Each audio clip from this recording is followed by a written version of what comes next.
Este es un mensaje más de Iglesia Logos. Síguenos en Facebook, YouTube e Instagram como iglesia.logos o visítanos en nuestros servicios domingos 11:30 de la mañana y miércoles 7:30 de la tarde.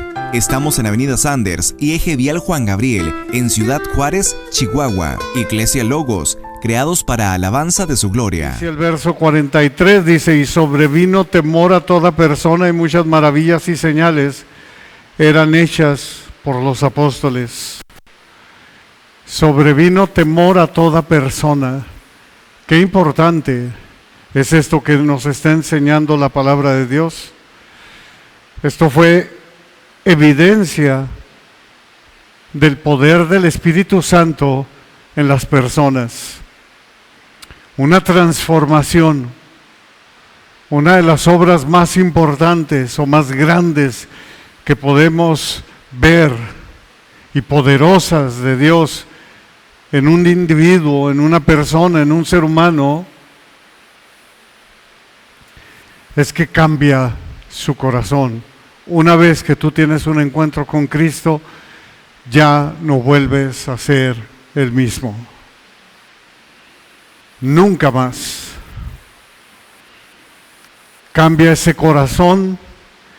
Ahora es un honor vivir y ser de Él, de Dios, de Cristo. Es un corazón reverente. Por eso desde Proverbios tú puedes leer de lo que escribió precisamente Salomón. El principio de la sabiduría es la honra, es la reverencia. O sea, es el temor, a eso se refiere con temor. Es la honra, es la reverencia a Yahvé, al Señor. Los insensatos o los necios desprecian la sabiduría y la enseñanza. No quieren nada con Dios. Ellos están muy anclados en este mundo. Ellos aman este mundo. Y ahí se sienten seguros. Solo una persona transformada da honra y reverencia al Señor. Esto es evidencia del poder de Dios. Donde Dios está trabajando, las vidas son tocadas de manera muy especial. Es por eso que cayó en el pueblo ese temor, esa reverencia, ese honor hacia Dios. Tenemos que regresar al plan original. En el verso 42 de aquí de Hechos 2, donde estamos, se nos dice que perseveraban en la doctrina de los apóstoles. Ahí vemos que ellos, ese es el plan original que nosotros debemos de seguir. En la comunión unos con otros y en el partimiento del pan y en las oraciones. Esas cosas componen la función actual y vida de una iglesia que está en Cristo y es sumamente vital. En la última predicación vimos que Cristo bendice y edifica la iglesia, la cual se compromete a que sus miembros sean verdaderos cristianos, verdaderos discípulos. Había una enseñanza bíblica. La primera iglesia no tuvo el Nuevo Testamento.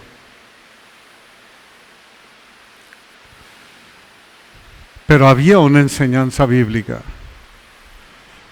Tenían el Pentateuco, tenían las Escrituras, los Salmos y los profetas.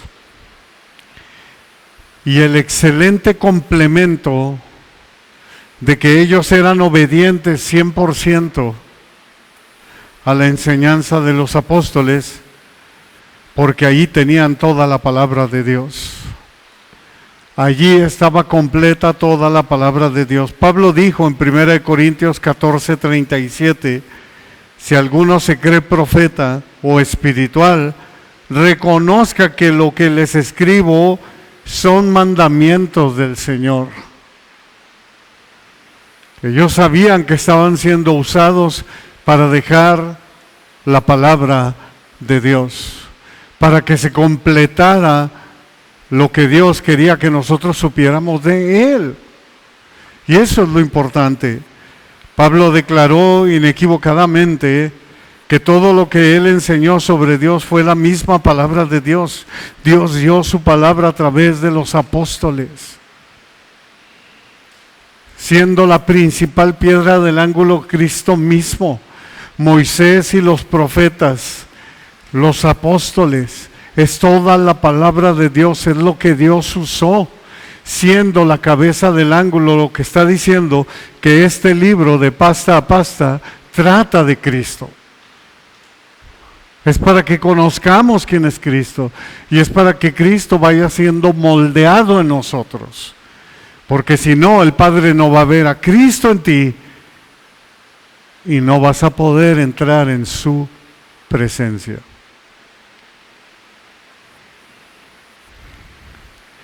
La iglesia de Jerusalén fue comprometida a dar y recibir la palabra de Dios. Qué privilegio, pero qué gran responsabilidad. Y ese privilegio y esa responsabilidad, hermano, tenemos tú y yo el día de hoy. Cuando nosotros no hablamos, nos hacemos infructuosos. Tenemos que hablar la palabra de Cristo. Segunda de Timoteo 2:2 dicen: lo que has oído de mí ante muchos testigos, esto encarga a hombres fieles que sean idóneos para enseñar también a otros. No tenemos que hablar de nosotros, tenemos que hablar de su palabra. Dios nunca tuvo la intención que la iglesia fuera un centro de entretenimiento. Dios quiere que nos reproduzcamos en otros. Que dicho sea de paso, la salvación es el milagro más grande que existe. Es por eso que también añadió Pedro, muchas maravillas y señales eran hechas por los apóstoles. Ese era el primer milagro más grande, la salvación. Es por eso que leemos que hubo sanidades e imposibilidades. Porque no hay nada imposible para Dios. En Lucas 18:27 dijo nuestro Señor Jesús: lo que es imposible para los hombres es posible para Dios. El mismo Dios le preguntó a Abraham en Génesis: ¿hay para Dios una cosa difícil? No, no la hay. No hay Dios como nuestro Dios. Únicamente Dios lo hace. Parte de esos milagros es que sentimos su presencia, su amor y su misericordia a diario. Ese es un milagro maravilloso que no cualquiera tiene ese privilegio. Muchas maravillas y señales eran hechas por los apóstoles. El poder de Dios sigue siendo manifestado. Dios sana a las personas de sus dolencias. Repara hogares destruidos y trae a personas fuera de su esclavitud del pecado hacia Cristo. Cambia el corazón de piedra y pone un corazón de carne. A eso se refiere la palabra. Dios transforma vidas. Cuando la iglesia sigue el diseño de Dios, Él hará cosas maravillosas y poderosas. Y el mundo tomará nota de ello. El mundo se dará cuenta. La transformación. Verso 44. Dice: todos los que habían creído estaban juntos y tenían en común todas las cosas. Me llama la atención que no dice que algunos, sino que dice todos los que habían creído estaban juntos. Y sigue la enseñanza con el influjo de más de 3,000 creyentes, la mayoría de los cuales se quedaron en Jerusalén. Algunos ya no volvieron, recuerdan que estaban de visita en Jerusalén, pues muchos de esos se quedaron a vivir ahí. Y fueron personas que dijeron: es que creemos. Otros volvieron y llevaron el evangelio, muchos de ellos, pero otros se quedaron. pero no tenían trabajo. La familia de cristianos tuvieron que compartir también para poder sobrevivir. Los judíos tenían por costumbre ser de una enorme hospitalidad. Les gustaba hospedar a las personas. Así que esta vez no fue la excepción. Los cristianos tomaron esa hospitalidad y le hicieron un hábito de todos los días. ¡Qué bendición! Solo Dios puede producir eso, nadie más. Lamentablemente la iglesia de la actualidad, muchos fallan en participar en la congregación. Y muchos de los que sí van a la iglesia se sientan aislados y solitarios sin involucrarse. Así como para decir nomás, ya cumplí, se acabó. No, ellos querían servir. Esto es una bendición enorme. El escritor de Hebreos, inspirado por el Espíritu Santo, escribió en Hebreos 10, 24 y 25, y considerémonos unos a otros para estimularnos al amor y a las buenas obras, no dejando de congregarnos como algunos tienen por costumbre, sino exhortándonos, y tanto más cuando ven que aquel día se acerca.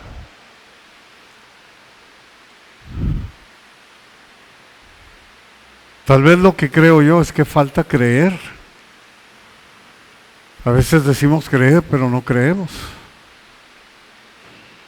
Y estamos más involucrados en otras cosas que en lo que realmente deberíamos de estar involucrados. Es que verdaderamente nos necesitamos unos a otros, hermano. Si la palabra lo enseña, así es. Dice que tenían en común todas las cosas. ¿Quiénes? Todos los que habían creído. Es increíble, todos. La primera iglesia fue llena de amor. Sus miembros tenían en común todas las cosas. No excluían a ninguno de los hermanos que tuviera necesidad. Antes los ayudaban a salir adelante. Ahora, obviamente esto no significa comunismo. No estamos hablando de comunismo y ahorita lo vamos a ver, porque esto no les daría a los cristianos la oportunidad de expresar su amor. Ahora entendamos esto. Por eso existen las desigualdades en la iglesia, para darnos oportunidad de servir. Por eso algunos tienen más que otros.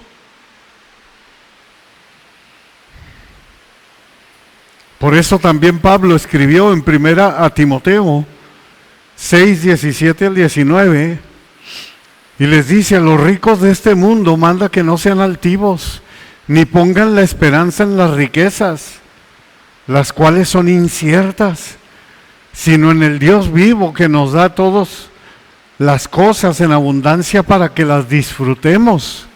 Fíjate qué bendición. Dice: que haga bien y que sean ricos en buenas obras, dadivosos, generosos, atesorando para sí buen fundamento para lo porvenir, que echen mano de la vida eterna.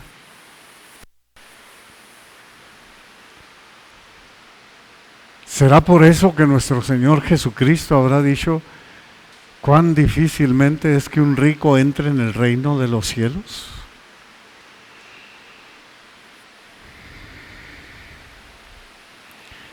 Porque entre más te prospera Dios, más responsabilidad tienes como cristiano en la iglesia de ser de bendición para alguien.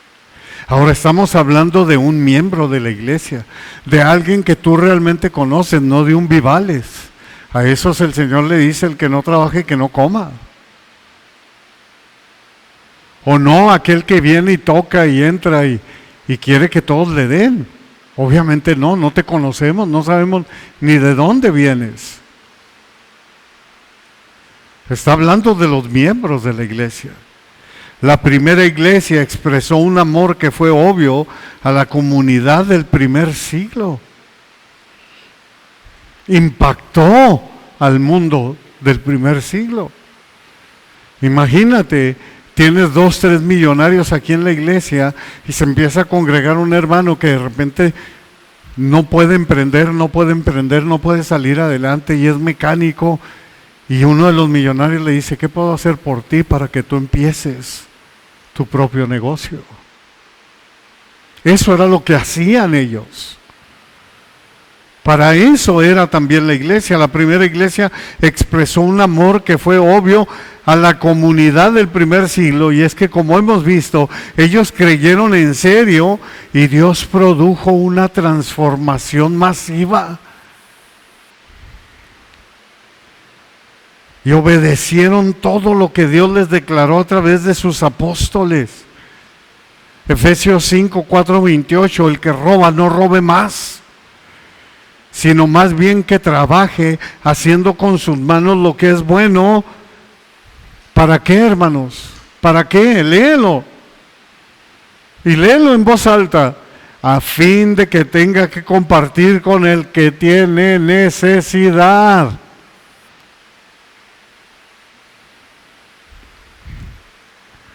Como que no nos gusta, ¿verdad? ¿Cómo? Eso es.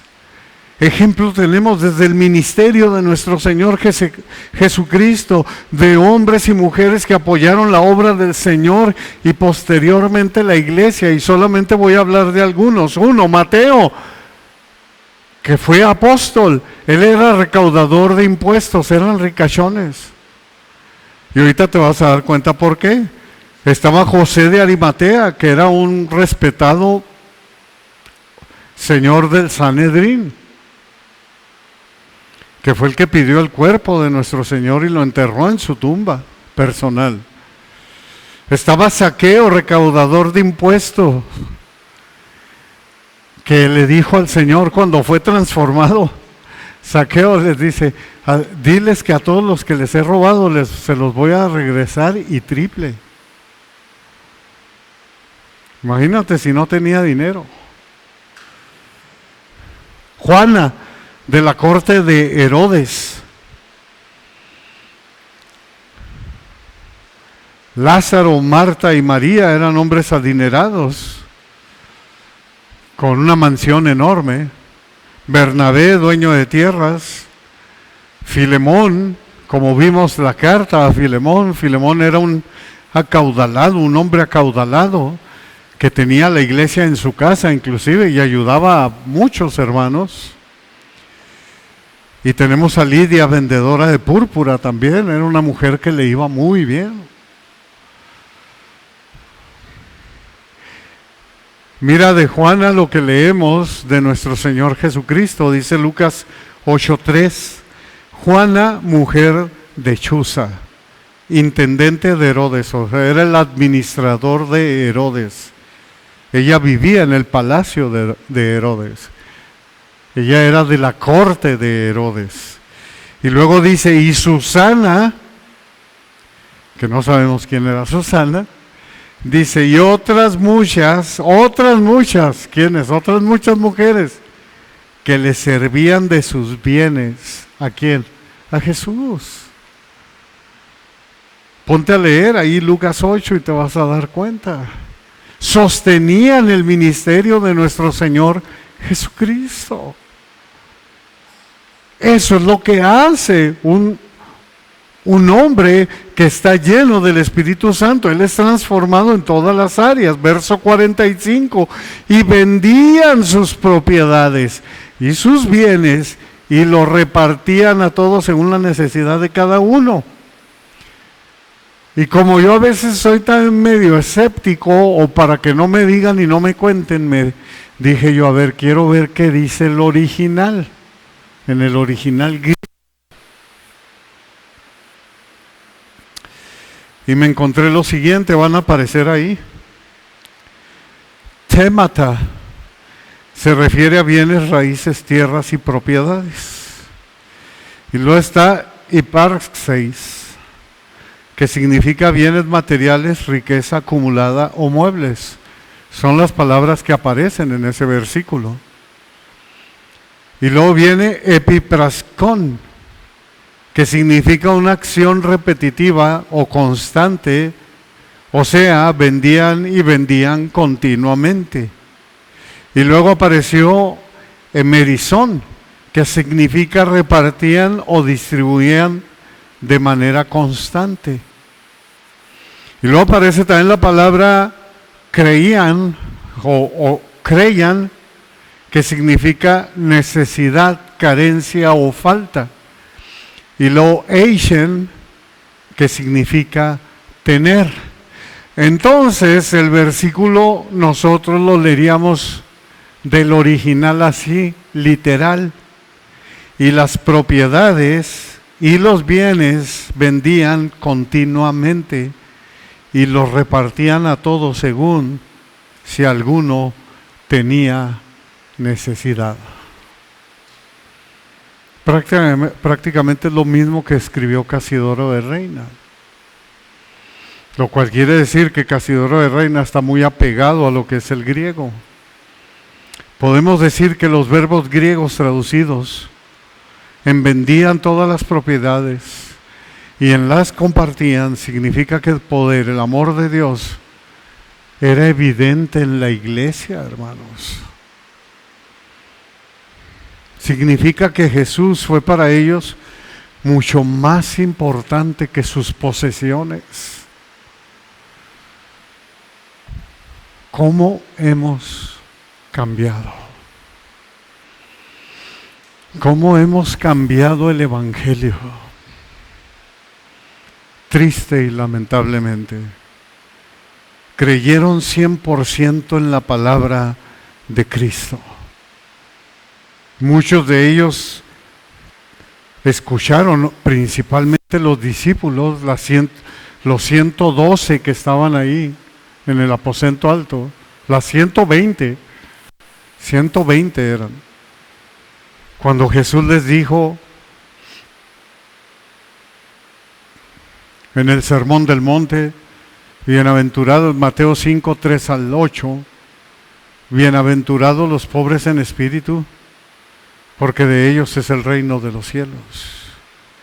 Bienaventurados los que lloran, porque ellos recibirán consolación. Bienaventurados los mansos, porque ellos recibirán la vida, recibirán la tierra por heredad. Bienaventurados los que tienen hambre y sed de justicia, porque ellos serán saciados.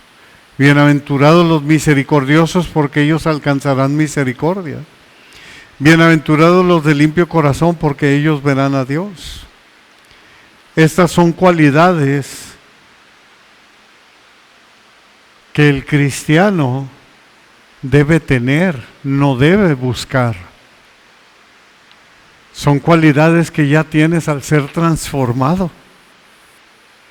La iglesia primitiva creía fielmente cuando nuestro Señor Jesucristo dijo: así alumbre su luz delante de los hombres, para que vean sus buenas obras y glorifiquen a su Padre que está en los cielos. Ahí mismo en el Sermón del Monte, Mateo 5:16. Por eso es que vendían sus propiedades y sus bienes y se los repartían, porque con ello estaban glorificando a Dios. Para ellos no había duda. Creían 100% en nuestro Señor, es la transformación. Luego vemos el verso 46. Y perseveraban unánimes cada día en el templo, híjole, y partiendo el pan en las casas. Comían juntos con alegría y sencillez de corazón. Perseveraban unánimes cada día en el templo, disfrutaban a diario de la presencia de Dios.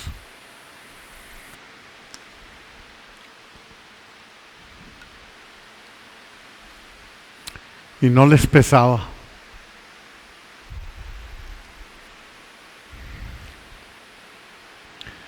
Hoy en día a la mayoría le pesa venir una vez por semana.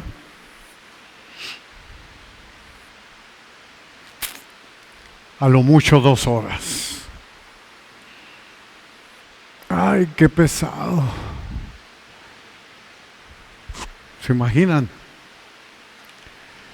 ellos perseveraban unánimes cada día en el templo. Disfrutaban a diario de la presencia de Dios, adorando, leyendo la palabra de Dios, y algo muy importante que también Dios, que obviamente también a Dios le agrada mucho de su pueblo, tenían comunión, coinonía. El apóstol Pablo escribió así el mandato del Señor a la iglesia de Corinto, Primera de Corintios 1:10. Les ruego pues, hermanos, por el nombre de nuestro Señor Jesucristo, que hablen una misma cosa y que no haya entre ustedes divisiones, sino que estén perfectamente unidos en una misma mente, en un mismo parecer.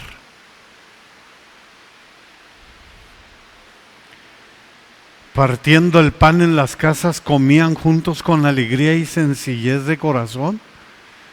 No solamente se veían en el templo, se veían en las casas.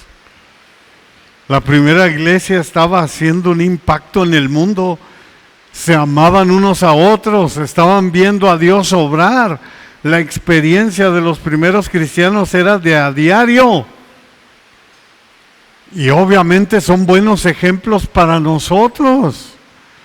Y por último, la transformación, verso 47. Alabando a Dios y teniendo favor con todo el pueblo. Y el Señor añadía cada día, cómo no, a la iglesia los que habían de ser salvos. Pedro agrega que estaban alabando a Dios. Esto es sumamente importante, porque mientras que una gran parte de este mundo está en rebelión contra Dios, aquel grupo pequeño de aquellos cristianos que no eran ni tan pequeños, porque ya eran arriba de 3,000,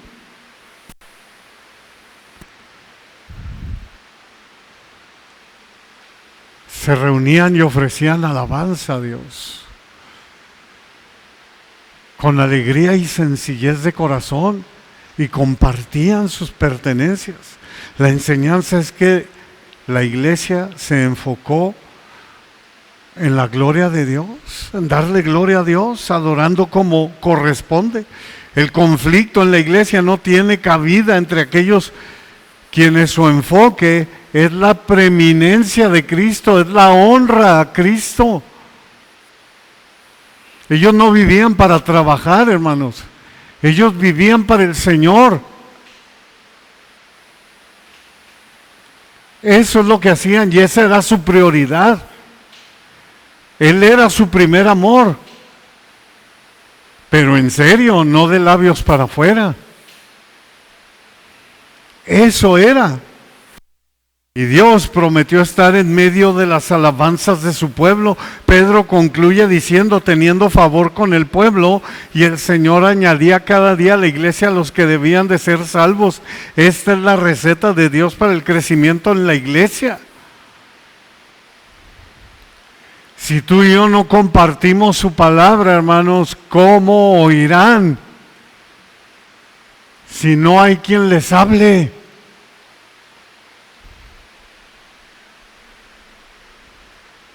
Si tenemos cuidado de seguir y obedecer la palabra de Dios, Dios se encargará de los que deben de ser salvos. El Señor agregó personas a la iglesia por su estilo de vida favorable. Una iglesia piadosa es atractiva. Cristo prometió edificar su iglesia y que las puertas del infierno no prevalecerían contra ella. Siempre y cuando te mantienes firme. Por eso Pedro escribió en 1 de Pedro 2, 4 y 5, acercándose a él, piedra viva, desechada ciertamente por los hombres, mas para Dios escogida y preciosa. Ustedes también como piedras vivas sean edificados como casa espiritual y sacerdocio santo para ofrecer sacrificios espirituales aceptables a Dios por medio de Jesucristo. Si quieres hacer lo mejor para tu iglesia, Solamente sigue obedeciendo su palabra. Y el Señor añadirá a cada día iglesias las que han de ser salvos. Hermanos, que nos quede totalmente claro, Efesios 2, 20, 22, edificados sobre el fundamento de los apóstoles y profetas, siendo la principal piedra del ángulo Jesucristo mismo, en quien todo el edificio bien coordinado va creciendo para ser un templo santo en el Señor, solamente en la palabra, en quien ustedes también son juntamente edificados para morada de Dios en el Espíritu. Lamentablemente la iglesia ha cambiado bastante en los últimos años o en los últimos siglos, siendo más compleja y profesional. Hoy es una organización masiva con denominaciones, comisiones, comité, concilios, consejos y programas. Hoy para todo se cobra. Muchas veces funciona más como un negocio que como un cuerpo. Funciona más como una fábrica que como una familia. Y funciona más como una corporación que una comunidad. Es lamentable. La iglesia también se ha obsesionado con el éxito, establecer metas superficiales. Y como resultado, muchas iglesias se han convertido en centros de entretenimiento, metiendo el mundo a la iglesia y haciéndose amigos del mundo. Cuando Santiago 4:4 nos dice claramente la palabra de Dios: oh almas adúlteras, ¿no saben que la amistad con el mundo es enemistad contra Dios? Cualquiera pues que quiere ser amigo del mundo se constituye enemigo de Dios. Tales mecanismos atraen a las personas a la iglesia. Ese versículo que acabo de leer hace rato, deberían de leérselos a muchos disque cristianos que aún siguen en el mundo. O músicos que les encanta la farándula.